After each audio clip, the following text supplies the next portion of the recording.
it is a real pleasure to be able to be here today. Thank you. So next slide, please. Just to start with the presentation. Yeah. Um, the region, the Latin American and Caribbean region, is a very rich region in terms of biodiversity, its people, and the cultural diversity, as we all know. I would like to start by quoting the General Secretary of the UN, Antonio Gutierrez, that in 2017 said that the ocean provides with food, energy, water, jobs, and economic benefits for people in every country, and that even those that are landlocked receive these benefits. And he mentioned also that it is a crucial buffer against climate change and a massive resource for sustainable development. The health of our oceans and seas is inextricably linked with the health of our planet and of life in Earth. Just by that, and quoting Mr. Guterres, so that I found it very interesting, easy to go with that explanation and how oceans are part of our lives. I would like to start in the next slide, please.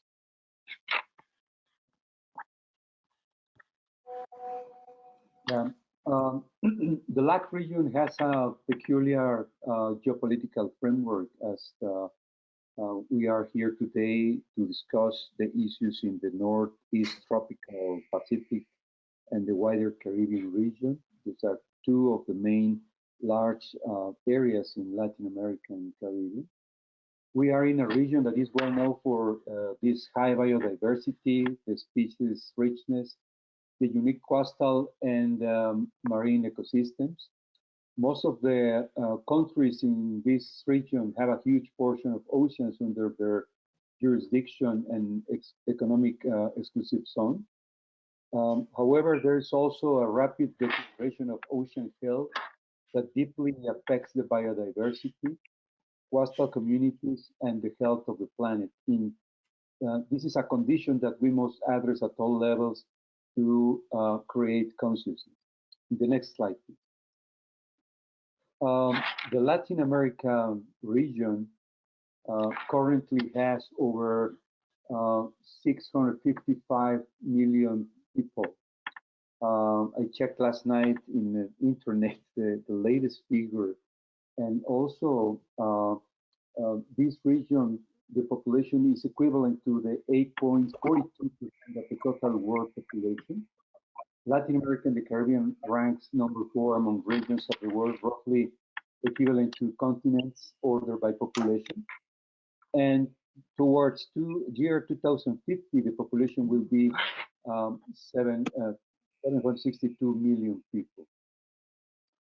So this table was developed by the Economic Commission of Latin America and the Caribbean, showing the strong relationship of the Sustainable Development Goal number 14, the submarine life, and the relationship with the rest of the other 16 SDGs.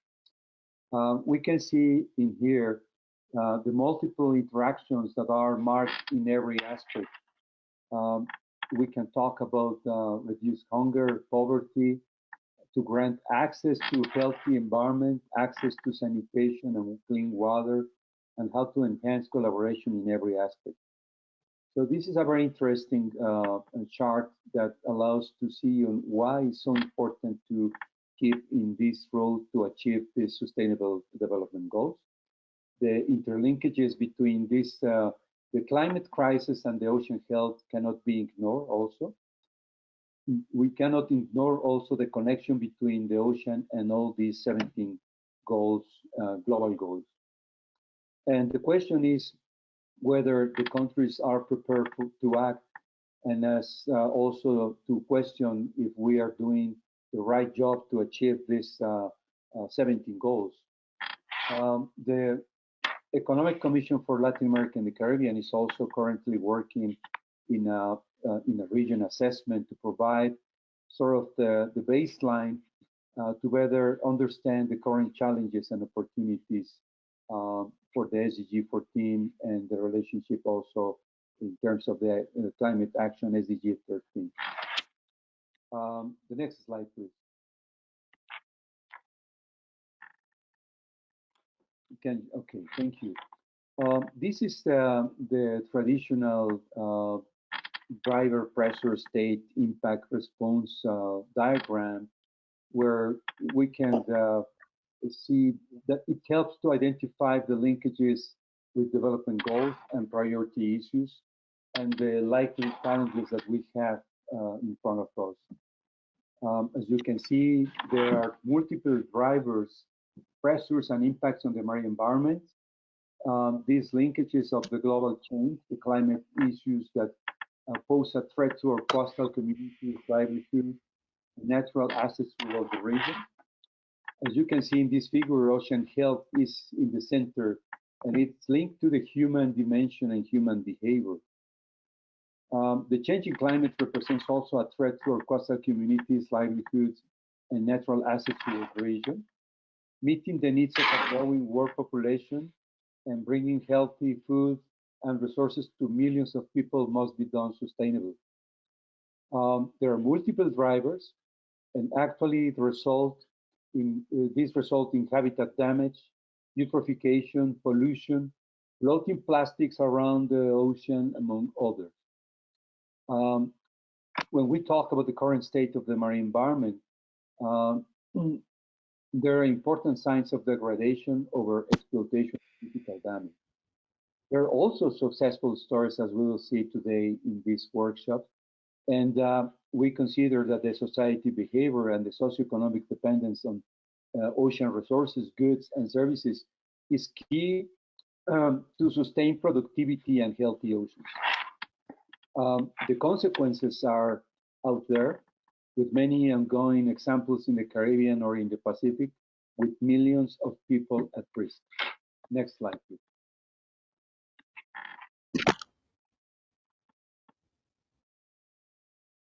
So, following the Transboundary Water Assessment Program that has produced a series of indicators and projections at the global scale for almost every large marine ecosystem, it uses several indexes and proxies, like this one that I'm showing here.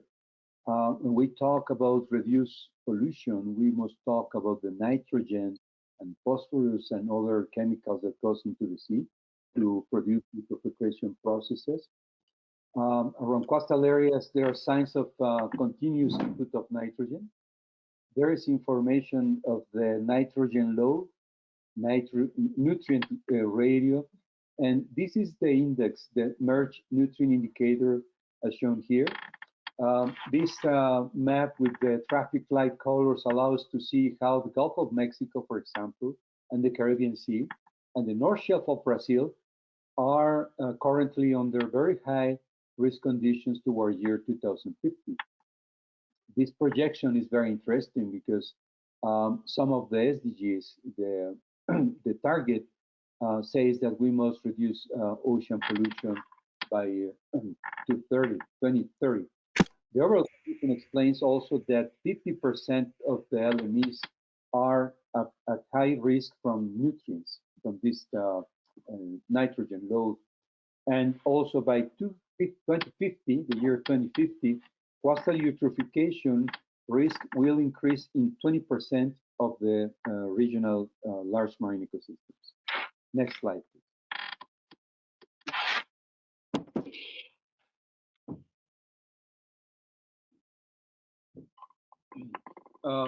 With those large amounts of nutrients entering coastal waters, the result is high biomass algal blooms, harmful to human health, and this is a condition that leads to hypoxic conditions. As we can see in this map, there are many hypoxic areas. Since year 1995, Diaz and Rosenberg documented that at least there were 44 documented hypoxic areas, and by year 2007 there were 169 around the world. For the case, or in the case of Latin America and the Caribbean region, there are documented at least 25 eutrophic and hypoxic zones, 3 documented hypoxic areas, and 22 areas of concern, coastal eutrophic and hypoxic conditions. The largest dead zone, as we know, is located in the North Gulf of Mexico. Next slide, please.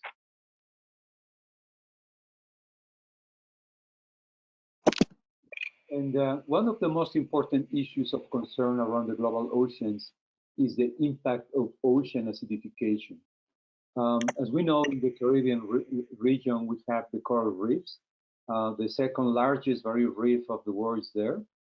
And coral reefs are naturally subject to bioerosion and chemical erosion. And this aragonite is essential for coral growth, but it has decreased due to the raising of the CO2. Projections reveal that the LAC region is rapidly reaching aragonite limitation for coral reef development. So this second largest barrier reef of the world, the Mesoamerican barrier reef, as we will hear today from one of our experts, the net eroding due to acidification is 37%, which with only 26% of our creation to produce the new coral reef. There are other indirect effects, such as the reshaping of ecosystems and food webs, that may also prove to be important in this context of the ocean acidification. Ocean acidification could cause tropical coralline algae to stop growing by year 2040, and subsequently to start to dissolve. So in the next slide,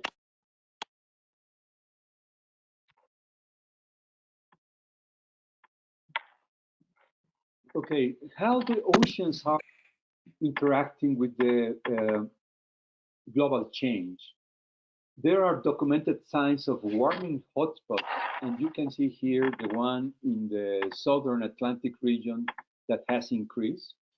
This composed figure shows the temperature anomaly for years 2005 through year 2017, and from 1955 to 1964. There are data sets for all these temperature maps around the world, so we can compose these maps to show the anomalies. So in this context, the marine spatial planning to adapt to this actual condition is a tool that will help us to find ways of adaptation to the likely impacts of these increasing temperatures in coastal areas and species distribution, ocean industries, and sectors established along the coast in this region. Next slide, please.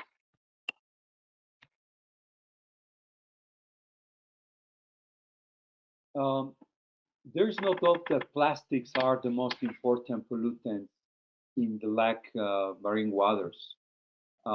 Prevailing ocean circulation patterns, winds, and source proximity determine the microplastic distribution. There are at least 4 main factors contributing to the increasing levels of marine debris that have been identified. Again, this is part of the work from the Transboundary Water Assessment Program, published in year 2016. Population growth, urban development, and tourism growth, the high demand of plastic products and production, climate change, and poor governance, lack of regulation and enforcement, including the limited recycling actions. And by the way, with the current global pandemic crisis, the use of single plastics, it's critical today. So we are losing this battle. We are concerned about the increment of use of plastics. So the LAC region has been invaded by plastics in both the Atlantic and the Pacific Oceanic basins, spreading into the 10 large marine ecosystems. A fraction of that pollution, microplastics has been reported in places remote in the Patagonia in South America and have reached every marine environment, including the deep ocean. Next slide, please.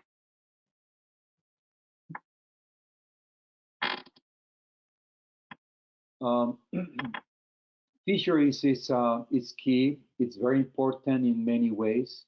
The value of fisheries for coastal communities, small-scale artisanal fishermen, and also for commercial fisheries, it's very important. However, in the LAC region, there are clear concerns of the trends and projections, as we can see in this figure produced by TWAP, by the Transboundary Water Assessment. Fishing stocks are either collapse or overexplode, and their contribution to the report landings show a marked depletion trend. The overall risk factor, as marked here in this figure for the LAC region, is high, while most important fish stocks are either collapse or overexplode. The stock catch contributing to report landings is about 70%, and among these, there are millions of small-scale artisanal fishermen that solely depend on these resources. So later on today, Mr. Carlos Fuentevilla from FAO will talk on the innovative strategies in terms of the blue economy for this sector. And Ms. Silvia Salas will also give a talk more specifically on the LAC small scale fisheries. Next slide. So as mentioned earlier, climate change plays an important role and may pose a threat to our coastal communities. This figure shows the potential vulnerability of fisheries in the context of climate change in the Caribbean LME can be easily seen with marked very high vulnerability risk under such climate change conditions. Next slide.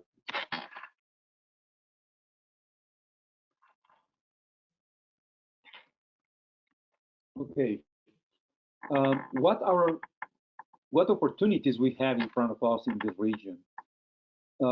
Despite the fact that large mangroves areas have been impacted in the past 3 or 4 decades, I think there is hope. We have now more knowledge. There are many experts and case studies in our region that prove the value of protection and particularly restoring these ecosystems. Carbon sequestration is so important in these 3 ecosystems: salt marshes, seagrass beds, and mangrove areas. Next slide, please.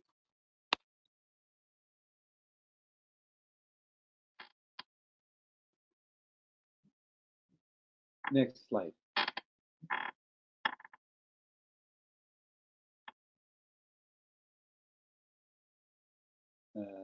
Can see the next slide. Okay, that one. Thank you.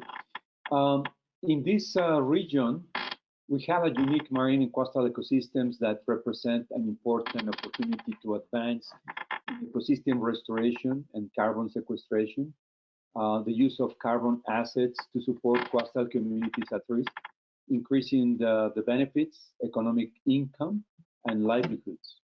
Can you put the previous one? Yeah.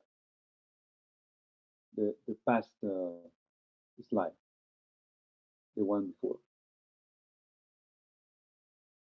No, one before, please.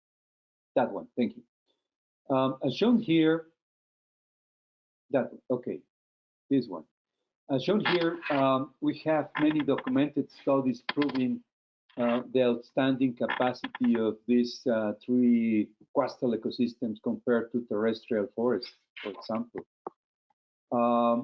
Carbon sequestration is so important in smaller areas compared to these large terrestrial forest areas.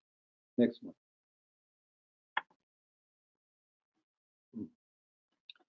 So today, there are many good examples of mangrove restoration. We have successful stories on how local communities have been empowered and can make a change by working on mangrove restoration processes. In the LAC region, we think that we can easily expand its conservation processes, increasing the expertise exchange to enhance our possibilities to succeed. We need certainly some particular mechanisms to help in this context, and we can improve our ways to succeed in mangrove restoration. Next slide, please.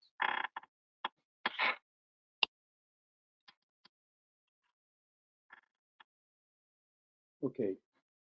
in our region, in the LAC region, and particularly in the wider Caribbean, we've been impacted by the Sargassum Inundation in the past 10 years. Many sectors have been seriously affected.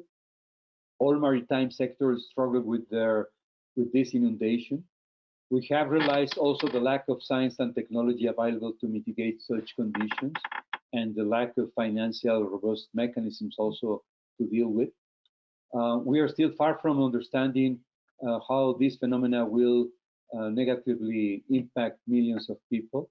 So, however, we also saw in these past 2-3 years a good movement from scientists and local governments around the region to provide with the best tools available, trying to cope with this problem and to help millions of people that are also at risk.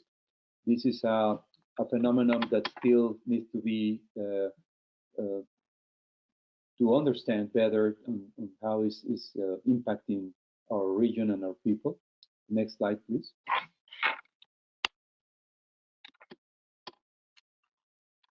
Yeah, this is almost the last one. I would like to say that there are more and many good examples of the work in terms of monitoring, restoring, protecting our natural assets in the Latin American Caribbean region. And there are many good opportunities for our region to use our natural assets and change our vision to the future by sustainably use our oceans. The question is, are we in favor to put the humans at the center, the human dimension? Because if we keep our interest toward only the economic benefits alone, if we continue the path of the monosectoral vision rather than the collaborative actions, if we continue business as usual, the entire region could go under a marked stress. So we need to put a lot of emphasis on the marine spatial planning as an inclusive tool that helps to solve conflicts, to reduce the gaps, and to allow clear interactions among all sectors, to equally exploit resources and to think in the future generations.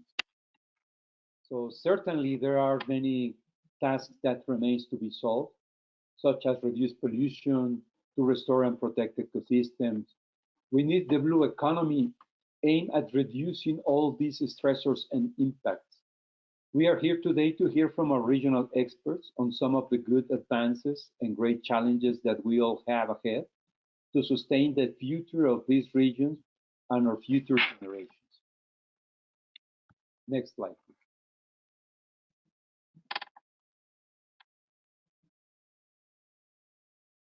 So just to close, concurrently, we must tap more of the generous potential of the oceans to provide food, energy, minerals, medicines, and transportation to serve a rapidly growing world population.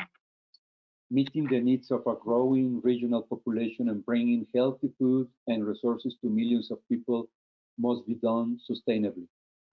Ocean productivity can meet the needs of our world. Strong public and private governance mechanisms and responsible finance are preconditions and enablers for a healthy and productive ocean. So I'd really like to thank you very much for your kind attention. Thank you very much.